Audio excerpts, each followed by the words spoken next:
ניצחון היסטורי, והניצחון הזה יעמוד לדורות.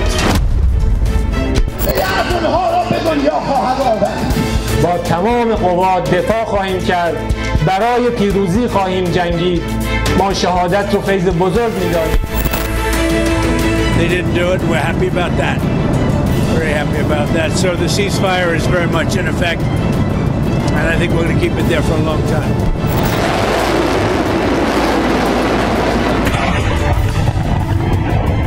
Pengaruh Rusia lebih besar ya di kawasan itu, khususnya dengan pemerintah Iran. Jadi saya kira peran dari pemerintah Rusia akan sangat besar. Ya, semua akan berusaha untuk deeskalasi.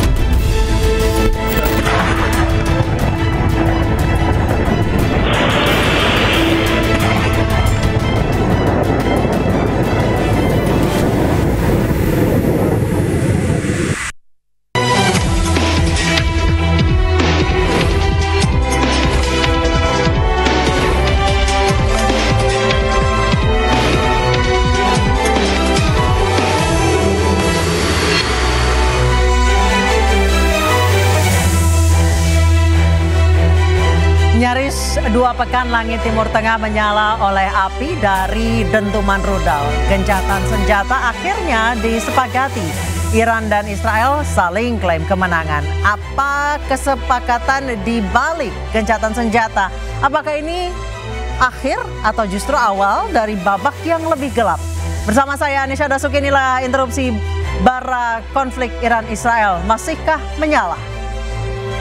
Sudah ada bersama kami di sebelah kanan saya ada Laksamana Muda TNI Purnawirawan Iskandar Sitompul, Kepala Penerangan TNI periode 2010-2014. Selamat malam Pak Iskandar. Selamat malam Mbak Nisa. Selamat malam. Ada selamat malam. Monik Rizker, aktivis pro Israel. Selamat malam Mbak Monik. Selamat malam. Sebelah kiri saya ada Nanto Sriyanto, peneliti hubungan internasional BRIN. Selamat malam Mas Nanto. Malam. Sebelahnya ada Muhammad Hussein, aktivis kemanusiaan Palestina dan juga founder International Networking for Humanitarian. Selamat malam Mas Hussein.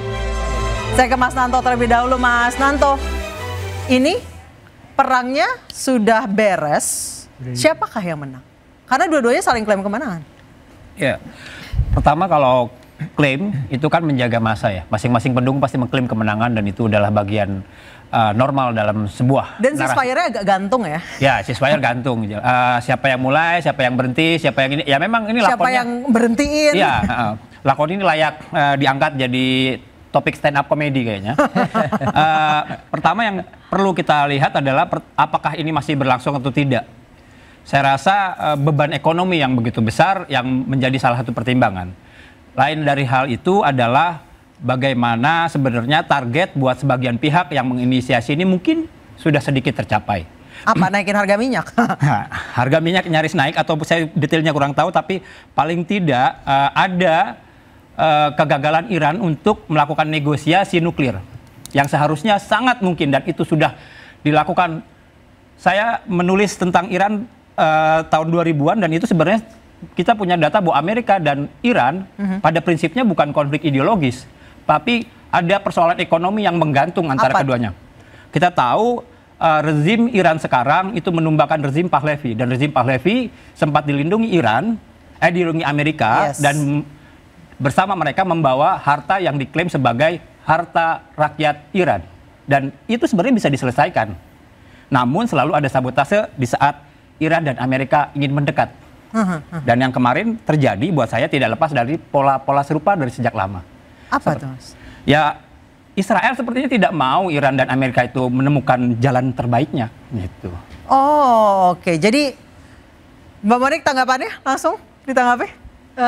Ini baru kali pertama sih saya dengar ada argumentasi bahwa Israel menyerang karena ingin menggagalkan hubungan antara Amerika dan Iran gitu ya. Karena Amerika memuji Iran dan Israel dua-duanya ketika mengumumkan ceasefire. Dan itu nggak masalah, itu urusan Amerika. Saya bukan pengamat Amerika. Saya dalam hal ini standing point saya adalah Israel. Israel melakukan serangan ke instalasi nuklir Iran karena diperkaya sampai jumlah yang tidak boleh. Iran hanya boleh 3,67% uranium. Yang boleh nentuin boleh tidaknya siapa? Ini kesepakatan tahun 2015 dengan NPT. Ya, dengan Presiden Obama. Ternyata 17 Mei 2025. Tapi kan Iran nuklirnya untuk PLTN, Mbak.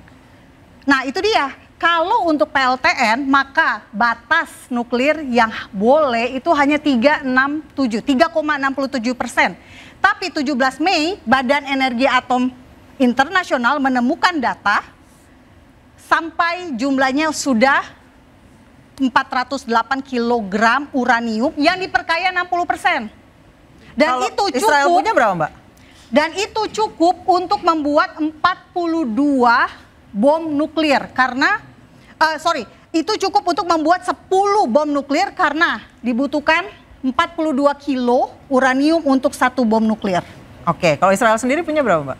Israel sampai hari ini saya tidak tahu jumlahnya karena tidak pernah ada rilis data resmi ya. Oke, Mas Hussein silakan. Punya data nuklir Israel nggak? Kalau Iran tuh memang salah satu negara yang cukup terbuka dengan nuklirnya. Bahkan India, Pakistan justru nggak pernah terbuka. Justru kebalik, tidak terbuka. Silakan, Mas Hussein. Sebetulnya kalau kita bicara data spesifik itu nggak perlu juga. Tapi yang pasti banyak indikasi yang mengarah pada kepemilikan Israel terhadap tapi punya kan nuklir? pasti. Gini. Tahun 1980-an atau 60-an saya kurang ingat ya. Kampus pertama yang didirikan di Israel itu Hebrew University kalau nggak salah itu. Didirikan oleh siapa namanya Einstein. Dan di antara salah satu jurusan pertamanya itu adalah nuklir. Jurusan nuklir untuk apa gitu loh. Dan itu kampus termasuk kampus tertua di Timur Tengah, bahkan yang pertama yang ada di situ spesialisasi pembuatan nuklir. Jadi kalau sekarang Israel, dan sebetulnya sih nggak ada juga yang meragukan kepemilikan Israel terhadap nuklir, itu sesuatu hal yang sangat aneh aja sebetulnya. Indikasi menunjukkan ya Israel pasti punya nuklir dan nggak mungkin juga dia dengan backup dari Amerika dan negara-negara Eropanya ya tidak memiliki senjata untuk menjaga dominasi mereka di wilayah itu. Oke, Mbak Monik, Israel segitu yakinnya Iran bakal nyerang Israel dengan nuklirnya, kenapa yakin banget? Karena tanggal 12 Juni 2024, Badan Energi Atom Iran mengumumkan akan memunculkan fasilitas nuklir ketiga yang diperkaya. Data dari AP. Artinya itu udah pasti mau nyerang. Jika sebuah negara dengan ideologi ingin memusnahkan Israel dan seringkali mengucapkan death to Israel dan punya jadi ini preemptif gitu ya? Preemptif, serangan preemptif. Dan patokannya juga satu, Mbak. Di Teheran, tengah ibu kota Teheran, ibu kota Iran, ada jam. Jamnya ini menunjukkan detik-detik untuk kehancuran Israel. Oke, Mas Nanto silakan ditanggapi. Ya, pertama yang menarik adalah Israel begitu peduli dengan nuklir Iran, sementara Israel bukan anggota NPT. Ya, tidak meratifikasi itu. Bukan anggota NPT, mengomentari NPT. Dari seorang pengamat Israel yang lebih tahu tentang nuklir Iran, ketika ditanya nuklir Israel malah tidak tahu data spesifiknya. Itu. Satu. Sebentar, saya ngomong dulu, lanjut. Yang kedua, ketika ada sebuah instalasi nuklir yang dianggap tidak patuh, IAEA, Badan Energi Atom sudah punya prosedur, bukan dibom. Dibom itu membahayakan. Tidak ada dalam logika yang paling sederhana, ya kan, pabrik petasan dilempari api. Nggak usah jauh-jauh ke Iran, Bu. Kita punya laboratorium nuklir di Serpong. Nggak usah dibom, bocor aja, panik setangsel se-Jakarta. Ini dibom. Dunia mau kemana, Bu? Dan kemudian Israel bilang, kami melindungi diri kami. Melindungi diri kami, kawasan tidak diperhatikan. Aneh ini. Logikanya nggak ketemu. Saya sebagai peneliti bingung gitu loh. Kalau persoalan bagaimana Iran mengembangkan nuklir, pada awalnya Iran itu banyak mendapat fasilitas itu saat didukung negara barat pada era Pahlavi. Tahun 55 sampai 79 ya? Sampai 79. Ukurannya apa? Iran punya pesawat F-14. Yang punya siapa selain Amerika? Ya Iran. The one of the best allies. Suddenly berubah tuh. Instalasi yang lama masih ada. Terjadi negosiasi. Gitu. Walaupun Iran diblokade sampai kemudian pada peralatan militer terjadi kanibalisasi dan seterusnya. Buat saya, Iran di tengah isolasi berusaha mendekati IAEA, bahkan pada tahun 90-an salah satu pendukung Iran untuk kemudian menjadi good international citizen adalah Eropa. Ini sebenarnya digagas terus. Pada era Obama ada, silakan dibuka catatannya. Nggak usah jauh-jauh, di Obama ada. Saat Iran mau negosiasi terjadi ini, dan saya tidak pernah mengatakan, selalu yang dipertanyakan, apakah Iran masih mampu mengembangkan nuklir? Pertanyaan bukan itu. Kalau memang ada nuklir, berarti dunia sudah kacau di wilayah itu. Itu nggak pernah ditanya. Itu. Baik, saya ke Pak Iskandar. Pak Iskandar, tadi Mbak Monik menyebutkan yang dilakukan Israel adalah preemptif. Supaya tidak diserang duluan. Itu dalam militer benar nggak? Ini perdebatan ini menarik. Di mana saja perdebatan ini sangat menarik. Namun saya mau menyampaikan di sini beberapa poin. Ya, pertama, tadi ada disinggung NPT. It's okay, Badan Controlling Atom itu ya. Jadi begini, saya mau bicarakan satu sejarah. Ya, di dunia ini negara yang benar-benar boleh memiliki nuklir, ya kita udah tahu semua lah ya, Amerika, Rusia, Cina, Inggris, ya, Prancis. It's okay. Yang tadi disampaikan yang sudah diperdebatkan itu di situ ada Israel, di situ ada Iran dan India, Pakistan. Itu yang 4 lagi itu tidak tanda petik. Diduga memiliki nuklir namun tidak terdaftar secara resmi. Karena apa? Di situ ada, ini saya bicara secara komprehensif dulu ya, dari atas dulu. Ini harusnya diakui dulu. Saya tidak memihak si A si B, saya berbicara di tengah-tengah. Ini harusnya diakui dulu. Kenapa? Nuklir is very very danger, ya, very very danger. Kenapa saya katakan begitu? Tahun 68, 1 Juli 68 itu sudah diakui 5 negara ini. Namun baru berjalan 70, baru berjalan lagi 4 negara yang tadi. Nah, kita kembali kepada topik kita, Israel dan Iran. Ini diduga ada memiliki nuklir yang sangat berbahaya. Kenapa sangat berbahaya? Kita tahu. Ini dari zaman dulu orang negara yang dua ini berantem terus, perang terus. Memang ini hobinya begitu. Nah, yang ditakutkan, sekarang mereka sudah mulai memainkan ICBM-nya atau IRBM-nya ya. Itu bisa interkontinental, tapi kalau dikatakan di daerah situ mungkin regional saja ya. Karena jaraknya hanya 1.400, 2.000 lah paling jauh. Nah, yang dibahayakan, sudah mulai ada ancaman-ancaman. Manakala, saya akan begini, manakala. Sekarang saya mau sampaikan begini. Cukuplah bom nuklir itu diledakkan pada saat Perang Dunia Kedua. Itu di mana? Hiroshima dan Nagasaki. Cukuplah di situ. Korbannya berapa? 150.000. Dan sampai sekarang dia punya radiasi apa? Masih ada yang cacat tuh di sana. Kalau kita ke Jepang masih ada yang cacat. Nah, kalaulah dua negara ini, saya katakan tadi, saya berusaha meninjau itu goalnya apa? Marilah negara ini berdamai-damai. Kenapa? Kalaulah itu sampai mereka perang nuklir, itu seluruh kawasan. Iran penduduknya 90 juta, mau dikemanakan tuh semuanya? Israel penduduknya 9 juta, sedikit. Tapi kawasan yang lain, kurang lebih 9-10 juta, nanti saya dikoreksi. Mau kemana kita semuanya? Apakah kita mau seperti Perang Dunia Kedua lagi? Dan itu kawasan rapat-rapat ya? Bukan rapat lagi, Mbak. Itu perbatasan darat, Mbak. Iya. Kalau kita dengan negara lain masih perbatasan laut ya. Ini darat semua. Pakai mobil aja nyampe kemana-mana, Mbak. Iya. Mungkin kita merokok gini aja sampai ke sana tuh asapnya tuh. Apalagi radiasi. Ini yang kita takutkan. Makanya benar-benar harusnya prosedur dari yang tadi disampaikan sama pengamat masalah NPT tadi itu ada prosedurnya. Harus menyampaikan laporan, pembuatannya sampai di sana, jenisnya apa. Tadi sudah disampaikan Mbak Moni berapa gram. Jadi semua orang itu tahu, oh ini akan jadi sekian puluh hulu ledak. Ini jadi sekian begini. Bisa menghancurkan apa. Ini yang perlu kita waspadai. Jadi sebenarnya di sini semuanya, kenapa sampai seperti ini hebohnya? Karena dua negara ini kita tahu, dari dulu 50 atau 100 tahun yang lalu memang mereka sudah berperang terus. Ini yang kita takutkan. Makanya semua negara, ini harapan kita. Amerika, Presiden Trump colek Israel. Syukur-syukur Iran Itu ada Presiden Putin dengan China colek itu Iran karena mereka itu ya itu semua pertemanan semuanya. Bagaimana ini jangan sampai ada yang menembakkan apa yang kita lihat-lihat di media itu. Sampai kita lihat itu bagaimana ICBM tancap itu begitu seremnya. Kalaulah itu hanya 2 atau 3 diledakkan, selesai itu semua kawasan. Ini yang bisa saya sampaikan. Baik, setelah perang selama 12 hari, katanya Israel akan kembali fokus ke Gaza yang sudah hampir 2 tahun menderita. Kita akan bahas usai jeda, tetap di Interupsi.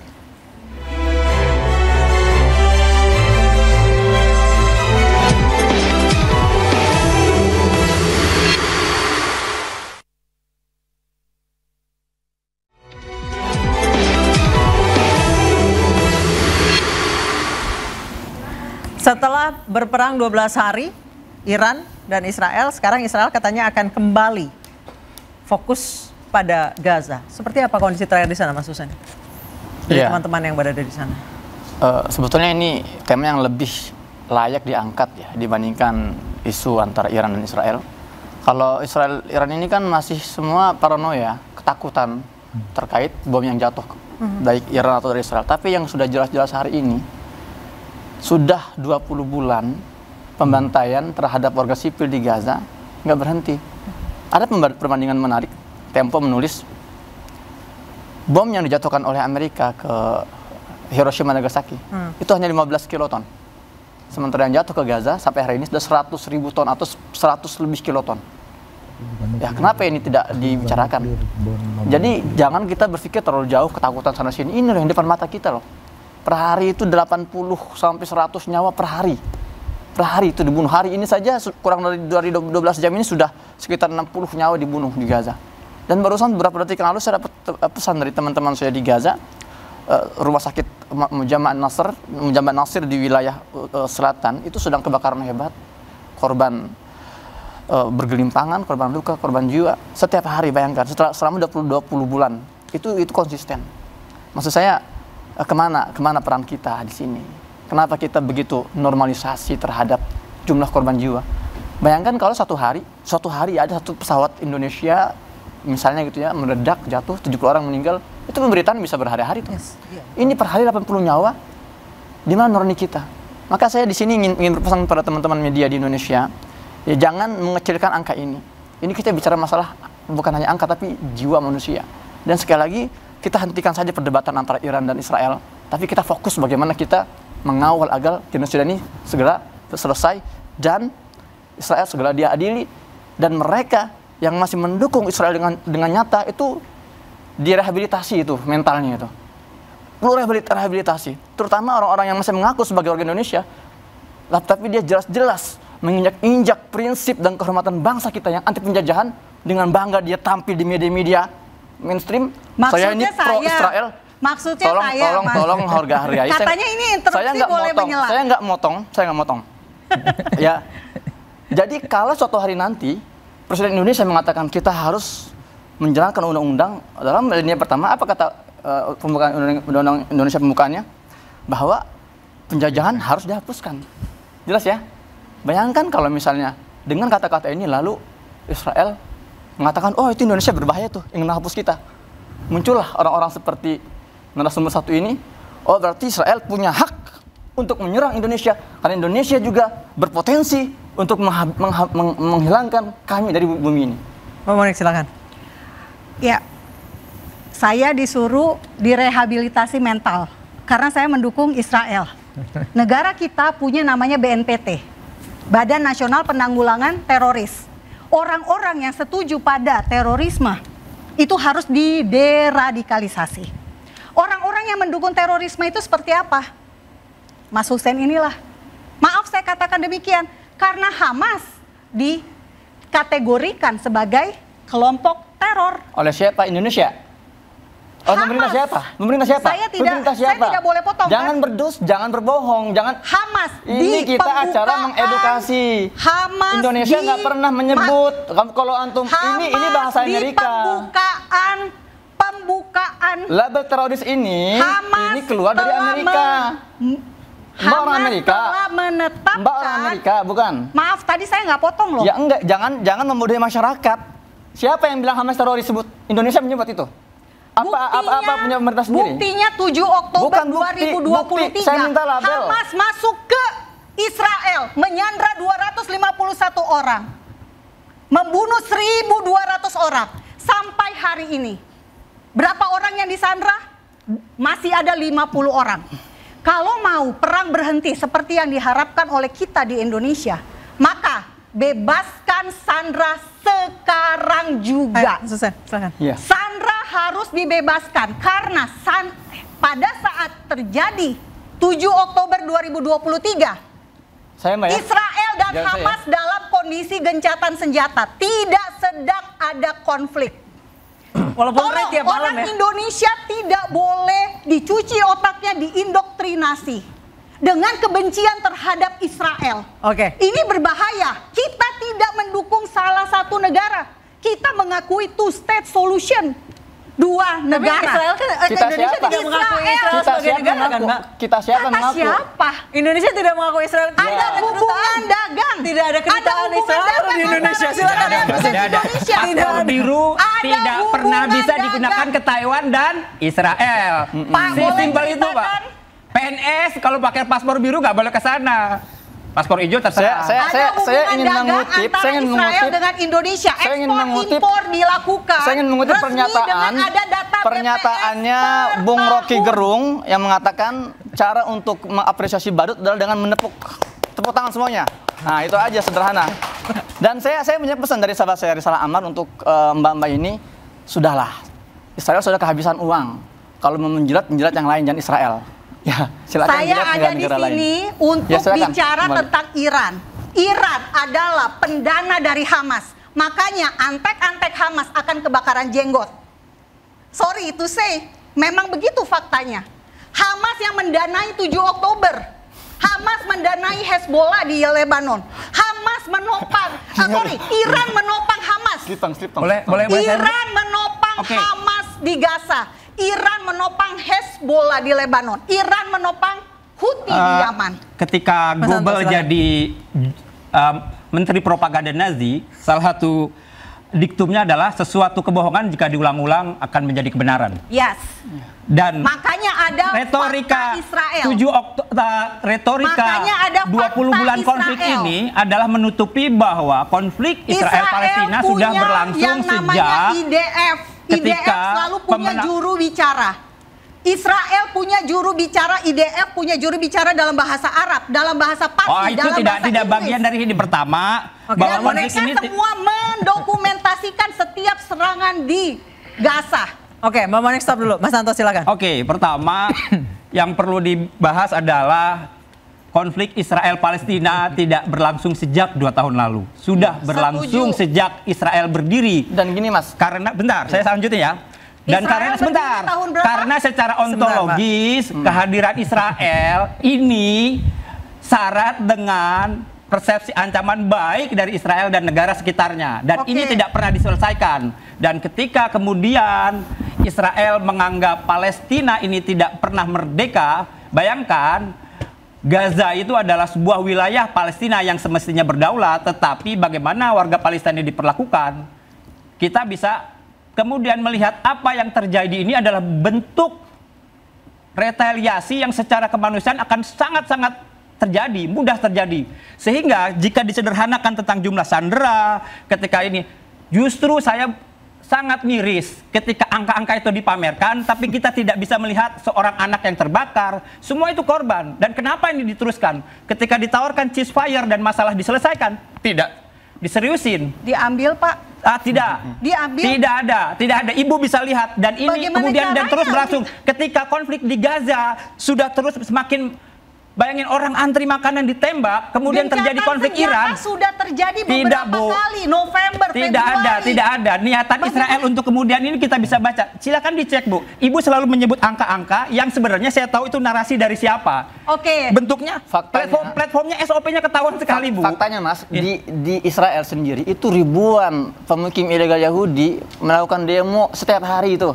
Silakan ibu, silakan ibu baca banyak turun. Even sekarang kalau ibu baca kenapa apa yang dilakukan Israel ini menimbulkan gerakan di kalangan Yahudi non Israel yang melihat bahwa tidak atas nama saya. Ini sebuah narasi menarik. Boleh nggak bagaimana saya akhirnya harus ada pertanyaan kenapa dengan negara ini gitu loh. Boleh Sehingga nggak kemudian saya bicara? ini bukan konflik antar etnik, tapi ini konflik bagaimana sebuah ideologi terlalu menganggap dirinya beyond others, di accept impunitas Israel. Israel nembak Iran, kemudian dia bilang bahwa saya melakukan tindakan polisional yang baik. Aneh, Bu. Boleh nggak saya bicara? Silakan, Mbak Monik. Terima kasih. Jadi, pada tahun 1948 ketika Israel merdeka, itu karena hasil resolusi PBB 181. 33 negara Arab menolak pembagian tanah menjadi Arab Palestina dan Yahudi Palestina. Orang Yahudi Palestina menerima. Tapi Gaza itu berada di tangan Mesir dari tahun 1948 sampai 1967. Yudea dan Samaria itu menjadi wilayah Yordania. Yerusalem Timur diambil oleh Yordania. Baru pada tahun 1967, ini fakta sejarah ya, tinggal di Google, tinggal dicari Britannica dan sebagainya, Anda bisa menemukan data ini. Tahun 1967 baru terjadi perang 6 hari. Israel diserbu, dikeroyok oleh 5 negara Arab. Mesir, Yordania, Lebanon, Suriah, dan Irak. Apa yang terjadi? Israel dalam waktu 6 hari berhasil merebut Gaza dan Gurun Sinai dari Mesir. Merebut dataran tinggi Golan dari Suriah. Berhasil merebut Yudea dan Samaria serta Yerusalem Timur dari Yordania. Tahun 2005, karena ada intifada yang kedua. Intifada artinya pemberontakan Palestina yang isinya adalah terorisme. Akhirnya Israel menyerahkan Gaza tahun 2005, 17 Agustus 2005. Setelah itu 2006 Hamas muncul menjadi penguasa di Gaza. Sejak saat itu Gaza yang adalah tanah warisan Hamas untuk lahir suku Yehuda menjadi basis bukan Hamas. 2005, ini ngaco ini. Silakan dilihat, Hamas muncul 1987. Jadi saya nggak dipotong, Jadi, jangan dipotong. 2005. Ini 2005 Hamas sebetulnya tahun berapa? 87. Perbantaian terjadi sejak 48. Hamas belum lahir. Kalau Hamas itu yang didirikan 87 didirikan dianggap masalah. Terus bagaimana pembantaian terhadap warga Palestina sejak 48? Hamas belum ada. Jadi siapa yang teroris di sini? Sesimpel itu sebetulnya. Dan ya kita mau bicara apa lagi? Saran saya gini, jangan percaya sama saya, percaya sama sejarah. Bu, sejarah itu kalau dibaca ada ini, Bu. Dipelajari. Ada sejarah juga namanya Toto Ilan Pape. Coba di googling namanya Ilan Pape. Kita tahu standing point Ilan Pape. Ya, sejarawan Yahudi, pernah anggota IDF, dia mengkritik Israel. Di Australia ada seorang wartawan keturunan Yahudi menulis Palestinian Laboratory. Apa itu Palestinian Laboratory? Bahwa penindasan terhadap orang Palestina itu direkam dan kemudian diekspor. Silakan dicek datanya aja, buku-bukunya banyak. Kita mau membaca Google itu bukan dengan kepala kosong. Sejarah itu bukan cuma catatan-catatan saja, tapi sejarah itu adalah perspektif. Oke. Saya ke Pak Iskandar. Mendapatkan Nobel. Saya ke Pak Iskandar. Aku senang lihat berdebat ini. Namun kita tentunya berdebat ini tentunya apalagi ada intrusi berdebat ini membuat kita lebih maju lagi, menambah wawasan kita lagi. Namun aku mau menyampaikan di sini, saya memang Iskandar Sitompul dari Purnawirawan TNI, tapi aku berbicara di sini bukan atas nama TNI, atas nama pribadi. Setelah aku pensiun 10 tahun, aku suka baca sana baca sini kayak kita semua inilah ya. Nah, kalau saya lihat begini, ada yang menarik sekali dari pembicaraan ini. Pertama, topiknya kan tadi ini jadi melebar kita ya ke Hamas dan lain sebagainya ya, Gaza. Saya secara pribadi saya suka menganalisis tentang perang-perang, ekonomi dan lain sebagainya, olahraga juga saya senang menganalisis. Saya sangat prihatin apa yang kejadian di Gaza dan lain sebagainya di Palestina. Saya sangat prihatin. Apalagi negara kita kan mengatakan tadi sudah disampaikan bahwa penjajahan harus dihapuskan di bumi. Saya sangat sepakat tentang itu. Namun juga saya sepakat dengan Mbak Noni di sini. Mbak Monik di sini, maaf Mbak Monik, Pak harus nasi kuning dulu nih Mbak Monik ya. Namun di sini kita biarkanlah mereka di sana nanti negara-negara yang lain yang menyelesaikan itu semuanya. Kita tetap prihatin. Mari kita membangun negara kita ini. Alangkah indahnya kalau bapak-bapak semuanya ini membangun negara kita yang indah ini. Kenapa saya katakan begitu? Kita suka membantu di sana di sini, itu benar. Tapi alangkah indahnya kita juga membantulah negara-negara kita yang ada di sini. Bukan, masih banyak negara-negara atau masyarakat kita yang miskin di sini. Alangkah indahnya kalau kita saling bantu-membantu. It's okay di sana, tapi mari kita juga membicarakan negara kita ini supaya negara kita ini maju. Misalnya apa saya katakan? Negara kita ini begitu hebat. Tapi apakah ada yang berani mengatakan bagaimana korupsi itu supaya dihukum mati? Misalnya tanda petik ini ya saya ya. Apakah ada yang berani mengatakan begitu? Saya mengharapkan semua pengamat-pengamat di sini berani membicarakan itu. Ini yang kita lupa. Kita hanya membicarakan jauh di sana, tapi kita lupa membicarakan di dalam negeri kita sendiri. Ini yang saya mau sampaikan. Ini bukan sebuah yang binari, Pak. Kalau kita bantu luar, lantas bantu dalam enggak juga. Saya punya lembaga kemanusiaan namanya INH. Kami punya proyek di Gaza, di Yaman, di Suriah. Kita juga bantu di Indonesia. Bahkan lembaga kami ini membangun sumur-sumur untuk di pedalaman kampung-kampung Kristen di wilayah timur. Terima kasih. Kami bergerak seperti itu. Jadi gini Pak, kita sebagai sebuah negara terikat dengan yang namanya internasional, hubungan antar negara. Maka kita punya kewajiban untuk ikut mentertibkan, nah itu juga ada di pembukaan Undang-Undang 45 kan, mentertibkan berbagai kerusuhan di dunia, termasuk penjajahan ini gitu loh. Kalau kita mau selfish, egois, ngapain sih jauh-jauh bantu Palestina yang sini belum selesai gitu kan? Nanti kalau gitu ada teman-teman Manado misalnya sedang kelaparan, nanti orang Jawa bilang ngapain jauh-jauh bantu Manado, orang Jawa belum selesai, kan nggak bisa seperti itu kan? Kita tetap harus bergerak. Nah kemudian maksud saya dalam ini keseimbangan. Keseimbangan kalau kita harus seimbang. Biasanya Pak, kalau orang ngasih ke Palestina, yang jauh-jauh dibantu, apa yang deket, gitu loh. Arti kalau orang yang selalu mengatakan apa yang jauh-jauh bantu Palestina, biasanya tetangganya nggak dibantu sama dia, karena dia terlalu selfish gitu ya.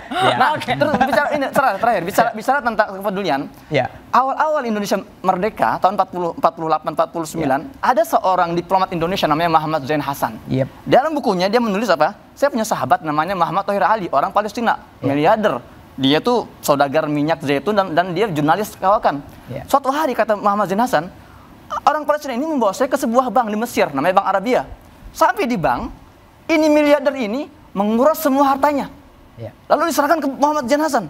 Apa dia bilang? Wahai saudaraku, ini semua hartaku terimalah untuk membantu perjuangan Indonesia. Saat itu Palestina sedang dijajah, sedang kesakitan, sedang diserang. Tapi dia tidak lantas menutup mata terhadap Indonesia. Luar biasa kan?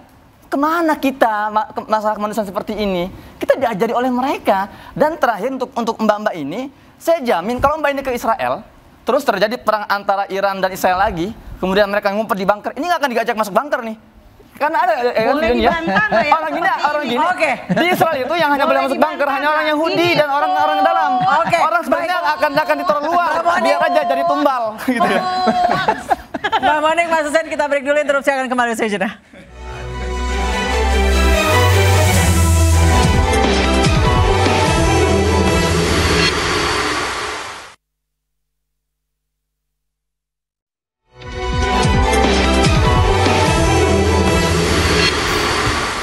Saya ke Mbak Monik yang tadi terpotong, katanya dilarang masuk bunker. Yang non.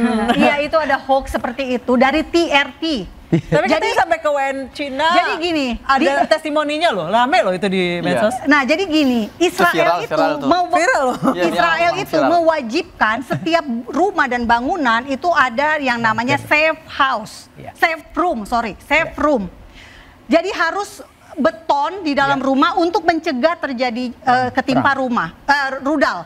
Lalu kalau memang di tempat publik, apartemen misalnya, nah itu basement bisa dipakai. Jadi istilah bunker itu sebetulnya tidak kurang tepat. Istilahnya namanya mamat, singkatan dalam bahasa Ibrani. Nah, kalau ada yang mengklaim bahwa tidak boleh masuk ke bunker, menurut saya itu bisa terjadi 1-2 kasus. Karena faktanya serangan rudal itu terjadi kontinu ya. Ada 500 rudal dari Iran yang masuk ke Israel. Tapi Israel duluan kan yang nyerang Iran, Mbak? Tahun 2024 jangan lupa, April dan Oktober Iran menyerang Israel duluan. Kita bahas bunker dulu. Oke. Kalau diserang, apakah Palestina punya sistem pertahanan udara untuk mencegat rudal? Nggak ada. Yang kalau rudal itu akan menimpa daerah Palestina, tepi barat, Gaza, ditangkal nggak sama Israel? Apa pernah satu rudal jatuh di wilayahnya Palestina? Nggak pernah loh. Jadi Hancur, kita Mbak. harus juga respect pada apa yang dilakukan Israel. Kalau ada 1-2 orang yang nggak benar, saya yang mohon maaf. Karena Israel itu bukan malaikat. Aku jadi mohon maaf atas nama bukan Israel sih. malaikat. 1-2 orang yang error ada aja. Nah, sekarang boleh nggak saya nanya? Kita bahas nih dari tadi, Palestina dijajah. Sejak tahun berapa sih Palestina dijajah? Mungkin silakan Pak Nanto atau Mas Hussein, silakan. Mas Hussein mungkin. Hussein yang jawab, silakan. Buat Sejak tahun berapa? buat saya persoalan kemanusiaan tadi dibahas bahwa silakan Google juga bahwa apa yang terjadi di Palestina sejak 2 tahun lalu sudah paling tidak membongkar narasi Israel. Israel kan investasi Iya, besar tapi ya untuk tahun sebentar. berapa? Saya ngomong Israel investasi besar soal bagaimana PR-ing dan Ibu mungkin salah satunya. Oh, mohon Kalau maaf, saya sebentar, saya sebentar. tidak terima kalau Ibu dari tadi punya dikatakan bentar. begitu. Ibu katanya nggak mau dipotong dong. Iya, Sebentar. tapi Nanti saya- Ibu jawab Boleh sendiri. panik, Ibu jawab boleh sendiri. panik. Ibu Oke. minta maaf buat Israel aja buat saya udah lucu. Jadi ketika saya bilang PR-ing ya buat saya itu logika yang sangat-sangat dekat gitu. Konklusi yang sangat dekat gitu. Why you should ask for forgiveness buat sesuatu yang bukan Ibu merasa bagian dari Israel gitu. Makanya. Buat saya aneh, Oke. Bu. Saya sebentar, jangan dipotong. Lagi-lagi kita mainkan di sini. Tolong jawab pertanyaan saya Loh, saja, Pak. Bu, kalau angkatan kan Ibu Sejak silakan Google. Saya nggak tahun pegang HP. berapa Ibu percaya sama Palestina Google, Bu. dijajah Saya oleh peneliti. Israel? Di dalam peneliti Nah, sejarah itu Bapak bukan soal apalagi angka, Bu. peneliti? Kalau Ibu di Indonesia Kalau belajar Bapak peneliti itu peneliti, soal Bapak angka, harus Bu. punya- Dan peneliti soal narasi bagaimana kemudian Tahun berapa Israel dulu ini dong? mengemas bahwa persoalannya adalah dia terancam oleh Palestina. Padahal kita bisa melihat ada ketelanjangan. Coba lihat gambar tadi Palestina. Bangunan-bangunan tadi. Hancur. Pertanyaan saya kan bagaimana akses bantuan tertutup dari laut, dari darat, ya kan? Hal yang sederhana. Mungkin Mas Hussein yang Bagaimana bisa jawab kemudian tahun kita berapa bisa melihat Israel demonstrasi besar di menjajah negara-negara yang Palestina. relatif terbuka pemikirannya, yang membaca sejarah bukan cuma lewat Google, bukan cuma angka-angka, yang belajar tentang kemanusiaan bisa menyadari ada tragedi kemanusiaan di Gaza dan itu Sejak harus tahun- diintervensi oleh PBB. Sejak Ingat, tahun- PBB sejak tahun itu tidak penting. Silakan Google Ya, sendiri, Bu. jadi Ibu gini, pegang HP. Tidak penting. Sebetulnya- Kalau Ibu sejarah soal tahun, itu adalah sejarah yang membodohi. Apakah kita cuma bicara tahun, tapi kemudian Karena ada itu harus gambar ada besar. data. Data itu tidak angka, Bu. Silakan mainkan. Sejak kapan? Saya pertanyaannya sederhana. Sejak Apa? kapan Palestina dijajah oleh Israel? Israel merdeka tahun 1948. Sejak Palestina tidak bisa mengontrol secara mandiri wilayahnya dan Ya, sejak sejak tidak kapan? bisa sejak Palestina Sejak kapan? harus melewati pos-pos sejak Palestina kapan? sejak Israel Sejak berdiri tahun. sejak Israel berdiri Palestina terancam. Selesai buat saya. Sejak Israel berdiri tahun 1948, Bu, Ibu bisa Gaza cek bagaimana dijajah IDF itu oleh bisa mendirikan Mesir. pos di rumah Ibu. Umpamanya Ibu adalah wilayah Palestina, Yudea IDF bisa dan membangun Samaria pos di rumah Ibu. dijajah Kekonyolan oleh itu. Banyak Yordania. dokumentasi. Kalau Ibu mau nonton dokumentasi tentang kemanusiaan dari orang Israel sendiri yang melihat ada kejanggalan terhadap praktik-praktik ini. Banyak, Bu. Silakan Ibu cari dokumentasi yang kemudian dari pihak-pihak Israel yang kemudian melihat something wrong with their country. Even di Israel sendiri narasi itu kan tidak tunggal. Narasi yang terpinggirkan ini Ibu tidak sampaikan. Ibu itu cuma narasi resmi. Tahun Makanya saya sebut PR-ing, Bu. Ibaratnya saya bisa PR-ing. jawab ini. Sebaiknya untuk menanggapi pertanyaan Mbak ini jangan terlalu serius, Mas. Oh iya, iya. Jangan terlalu serius ya. Ya, silakan Mas Hussein. Karena Mungkin biar bisa jawab nanti biar pertanyaan saya sederhana. saya akan Sejak tahun nanti berapa kalau Israel ada forum menjajah lagi saya akan Palestina? nyuruh anak-anak saya Muslim Habib untuk jawab pertanyaan ini. Ini pertanyaan yang sangat Iya. apa istilahnya sangat nggak perlu kita Oke, bahas sebetulnya. pertanyaan receh ini Sekarang pun kita tidak bisa Bapak fokusnya jawab. adalah bagaimana Pertanyaan saya kita receh tapi nggak bisa menyuarakan terus agar genosida selesai. Betul Pak ya? Setuju Pak ya? Ya, Kita nggak sejak- mau ada sejak kapan genosida genosida itu selesai. terjadi? Kita Sejak tahun kita nggak berapa? mau Tolong disebut melihat dong. aksi berdarah ini Mari terus kita terjadi. edukasi bangsa kita sejak tahun berapa Kalau dikatakan diklaim Palestina dijajah oleh Israel sejak tahun berapa? Ini berarti sedang menuduh bahwa ini Pak Soekarno, Soeharto, semuanya bodoh-bodoh. Oke, saya karena hanya bertanya, kenapa Indonesia tidak membuka hubungan dengan Israel? Karena Indonesia meyakini ini negara enggak legal atau ilegal, betul nggak? Betul. Karena Indonesia masih meyakini ini okupasi penjajahan. Bu. Bayangkan Mungkin tidak sekarang ada makhluk yang datang, lalu dia merasa paling paham bahwa ini nggak ada penjajahan dan dia sedang menginjak-injak pengetahuan para politisi kita hari ini. Ibu Menlu kita, tanya ke Ibu Menlu kita, ya. Jadi ini aneh.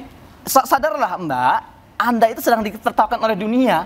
Anda itu dibawa ke sini itu bukan karena kita butuh informasi dari Anda, bukan. Kan semata-mata untuk membandingkan, ya karena harus ada orang pro Israel. Karena nggak ada yang berani semuka tembok dia, ya dia mengundang. Dan masalahnya Mbak ini merasa, oh saya spesial diundang terus. Jadi saya jadi prihatin jujur saja. Karena sebetulnya ini tidak mengedukasi masyarakat, meskipun tapi bagus. Penampilan seperti ini muncul bagus untuk pelajar adik-adik semua di rumah. Tulis rujukannya. Perhatikan ya, ternyata memang kemanusiaan itu mahal harganya. Ya. Teriakan-teriakan dari Gaza ini teriakan untuk kemanusiaan, mereka yang masih punya hak kemanusiaan. Maka kalau mereka yang tidak punya respon kemanusiaan, merasa oh ini memang pantas dibunuh, ini anak ini perempuan pantas dibunuh, kita pertanyakan jangan-jangan dia sudah bukan manusia gitu ya. Itu dilakukan Hamas 7 Oktober 2023 membedakan kita antara manusia dengan hewan, itu namanya kemanusiaan. Dan ketika seluruh dunia hari ini sedang bersimpati kepada Gaza, ketika seluruh dunia hari ini sampai seorang Greta Thunberg gitu ya, jauh-jauh loh, jauh-jauh dari Swedia, dari Italia berlayar sampai ke Gaza. Tapi dicegat Mbak di jalan. Ya, untuk membantu. Pak Iskandar silakan. Oke, ini menarik sekali nih perdebatan ini. Cuman aku mau ngasih tahu tadi ya. Jadi ini memang dari dulu kalau Palestina sama Israel ini kan selalu ya, sejarah mengatakan demikian.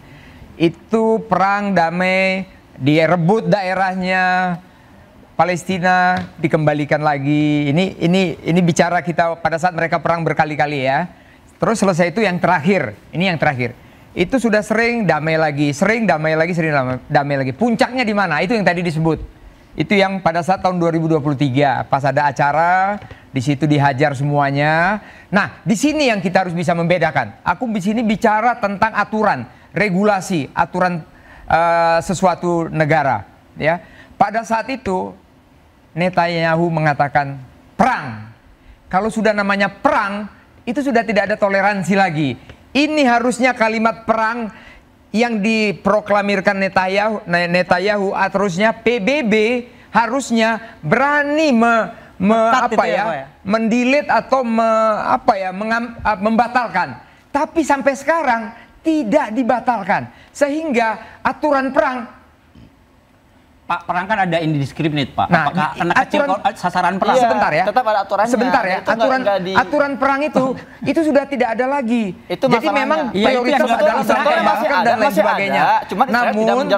Namun saya bilang di sini itu semua berdasarkan karena dikatakan mulai besok ini semua saya nyatakan perang. Di situ yang jadinya akhirnya hukum ini agak bagaimana, karena regulasi perang dikatakanlah di situ. Ini saya hanya bicara, saya menganalisis setelah saya pensiun. Itu dia yang saya sampaikan. Terima kasih. Gini Pak, kita nggak bisa juga mengatakan ini puncaknya 7 Oktober. Enggak. Saya tinggal di Gaza sejak 2010 Pak.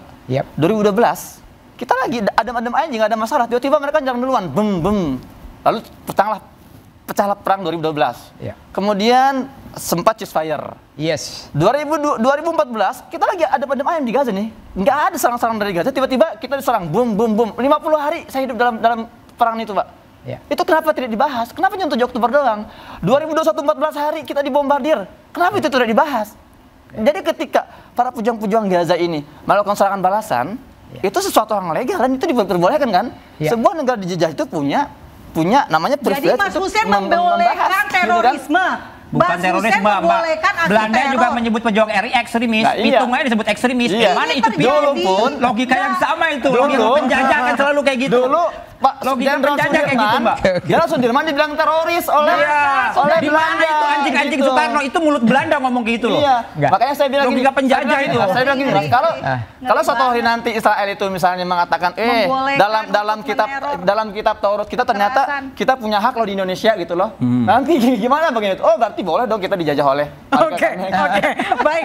Interupsi akan kembali usai jeda. Kita akan kembali usai jeda.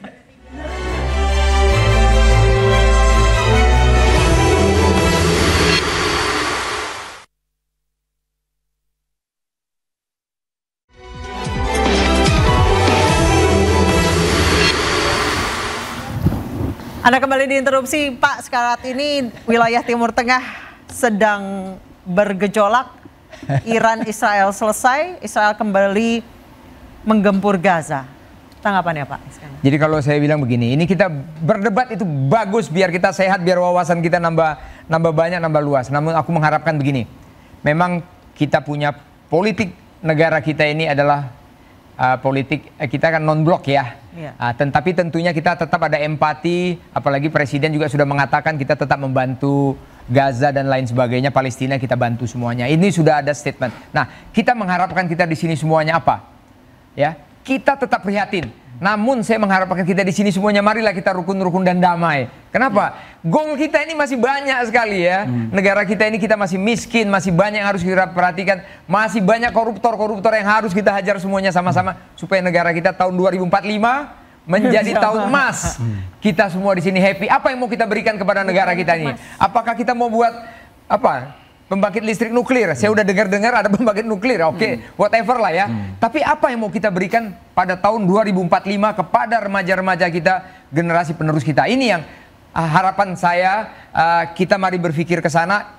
Negara lain perlu kita pikirkan. Tapi ya kalau aku buat presentasi ya 30% kita pikirkan dia, 70% kita pikirkan negara kita ini, bagaimana anak dan cucu kita nanti bisa lebih hebat dari mereka semuanya. Ini harapan saya, Mbak. Bagaimana menurut pandangan Bapak-bapak semuanya? Ya, kalau boleh, ini mungkin ya bahwa pertama secara personal buat saya ini persoalan bahwa saya juga nggak akan bahwa dengan mengatakan apa yang di Gaza itu saya menjadi lebih heroik, tapi lebih kemudian lebih pernyataan concern saya bahwa ada yang salah, ada tragedi kemanusiaan di sana, selesai. Itu selesai itu.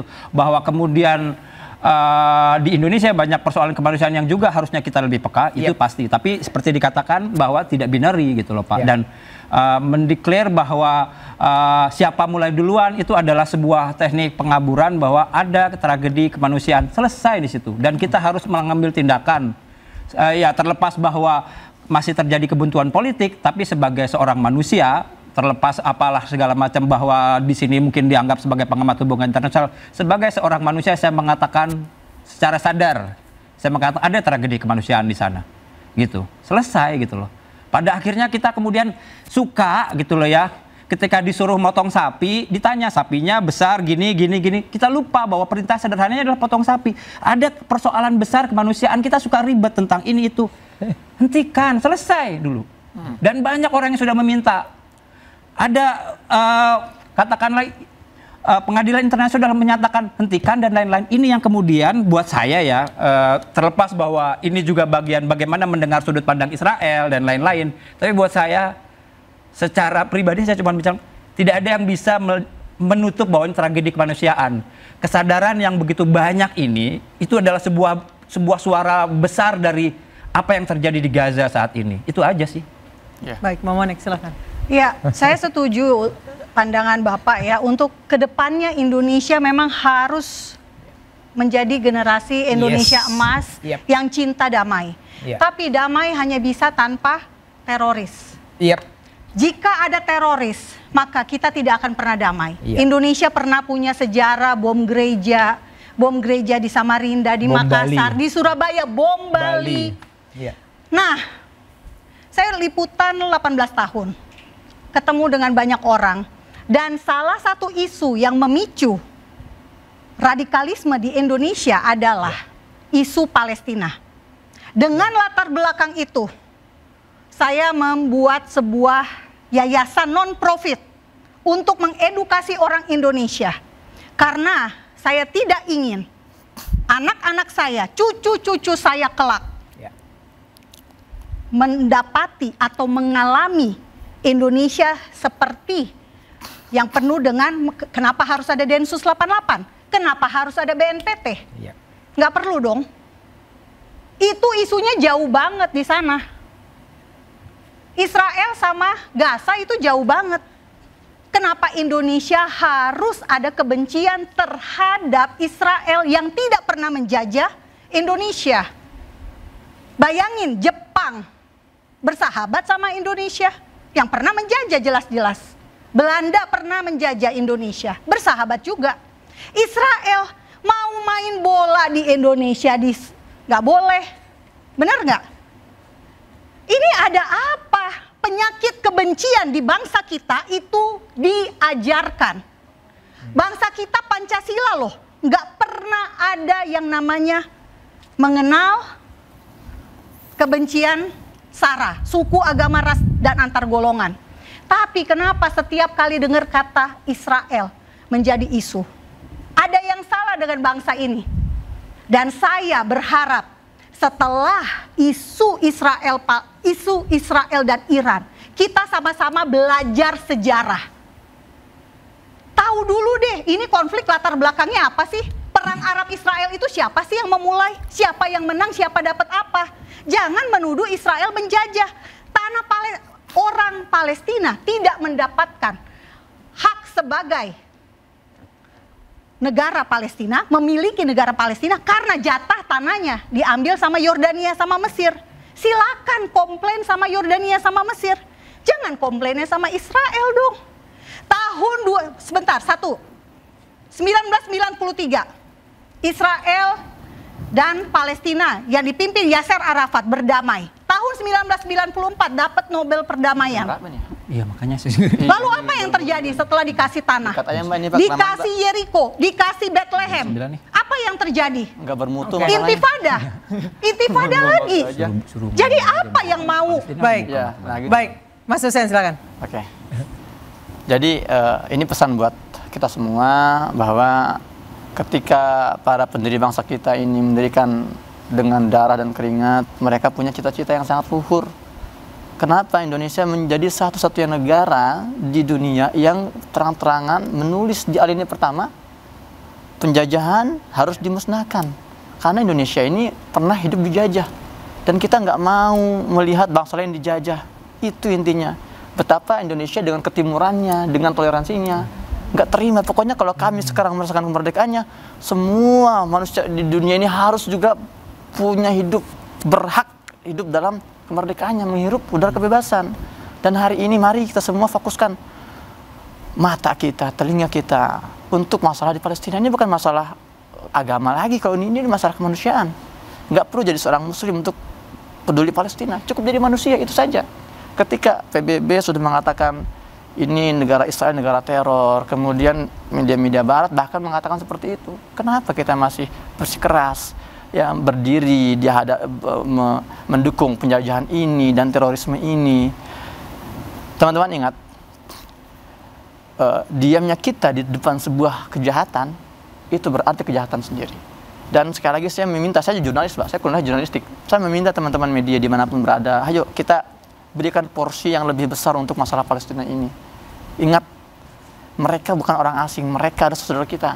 Ya, anak-anak itu yang berteriak, mereka tidak butuh kita datang ke sana lalu bertempur untuk mereka, tidak, paling tidak jangan sampai suara teriakan mereka itu hilang tergerus oleh berita-berita yang sebenarnya tidak lebih valuable untuk ditayangkan. Ini kita perlu mengadvokasi ini.